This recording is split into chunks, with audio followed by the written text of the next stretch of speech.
AEW just had their most controversial booking decision ever at AEW Dynasty 2025 when Jon Moxley once again retained his AEW World Championship against the challenger and former champion Swerve Strickland. Going into the match, there had been months and months of build-up, fans being very frustrated with the direction of the AEW main event scene, Jon Moxley and the Death Riders running a roughshod through the entire company, and it seemed like initially that Swerve Strickland offered a bit of hope, a bit of respite for AEW fans who had wanted something different. While Jon Moxley at one point may have been one of the best champions AEW have had, in reality, the last 6 months have been some of the worst main event booking that the company has ever done.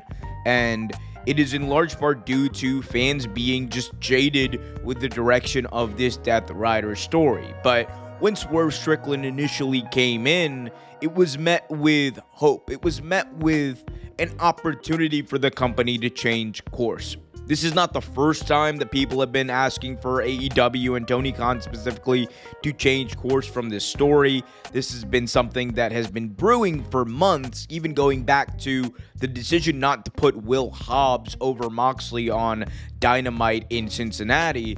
But it seemed like Swerve was the perfect guy. He was a former AEW World Champion. He was someone who was a credible guy and someone who AEW was pushing very hard recently, not just on TV, but also in the media. Swerve had done some significant interviews, including the one with DJ Vlad, that seemed to have gotten him in a little bit of trouble with Booker T. And also, he had done things like throw out the first pitch, ring the bell at a Philadelphia 76ers game, and much more. So it's clear that AEW wanted all eyes to be on Swerve Strickland, and Swerve in many ways has been filling in for Jon Moxley. Moxley has not exactly been the type of world champion that you can send over on Jimmy Fallon or on a talk show or something like that.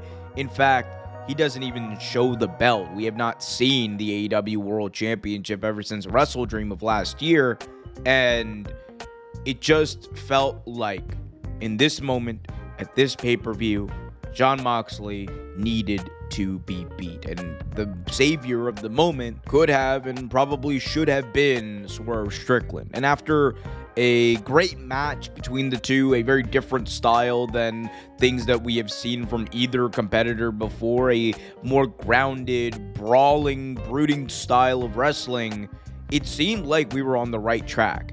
Swerve Strickland had fought off everybody. Swerve Strickland, even with the help of an unlikely ally in Hangman Adam Page, was able to get Moxley in a position where it seemed like all hope was lost for the AEW World Champion, where it seemed like the hope that the fans had was going to be capitalized upon.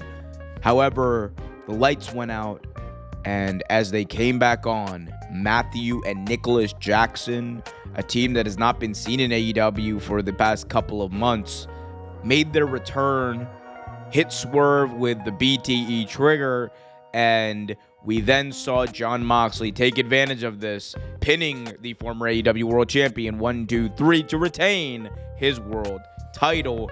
And now the AEW World Championship continues to be locked up. Jon Moxley continues to be a pretty dark spot in what is otherwise a pretty good scene for AEW at this point. And if you look up and down the card, you have people like Toni Storm who are doing fantastic work. She is arguably the best women's wrestler in the world today. You have great things going on with other champions like Kenny Omega and that amazing triple threat match with him, Speedball Mike Bailey, and Ricochet from Dynasty. You have Adam Cole and the resurgence of his career in AEW, reigning as the TNT champion, Mercedes dominating as the TBS champion, and of course others waiting in the wings such as Athena to come up. Point is, AEW is arguably at one of its strongest points ever, and The unfortunate part about all of this is the most important thing on the show, or at least one of the most important things on the show, along with the Women's World Championship, the AEW World title just isn't where it needs to be. It isn't important. It is the worst thing on the show. It is the thing that makes people tune out of the show. That is not what you want for your world title scene. And in the fallout of Dynasty, many fans criticized his inability or lack of willingness to move from the plan, which seems to be for Mox to hold on to the belt until All In, until the winner of the Owen Hart Cup goes and defeats him for that title. And it does seem like that man will be Will Ospreay. Ospreay has been built up to be that guy. He has been built up to be the consensus winner of that tournament. And if you look at some of the shots they've had where Ospreay is looking off into the distance and the AEW All In banner is looming in the background, it makes sense for Ospreay to be the savior of the company in this moment. And right now, AEW is in desperate need of that savior. The only question that remains is, should we be waiting another 3 months to do it? All In is not going to come around in the next couple of weeks. It is not going to come around very soon. There's an entire pay-per-view in AEW Double or Nothing between now and then. So can they keep up any momentum in between then? We know that once they finally do this big feud between Ospreay and Mox, it's going to be a little bit more heated because of the excitement around the idea of Mox losing the belt.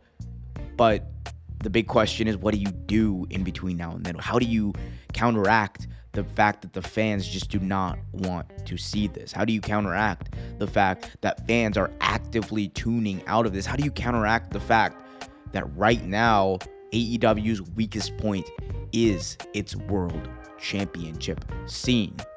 It is a big question that only one person can answer, and his name is Tony Khan. But as of right now, it really needs some work.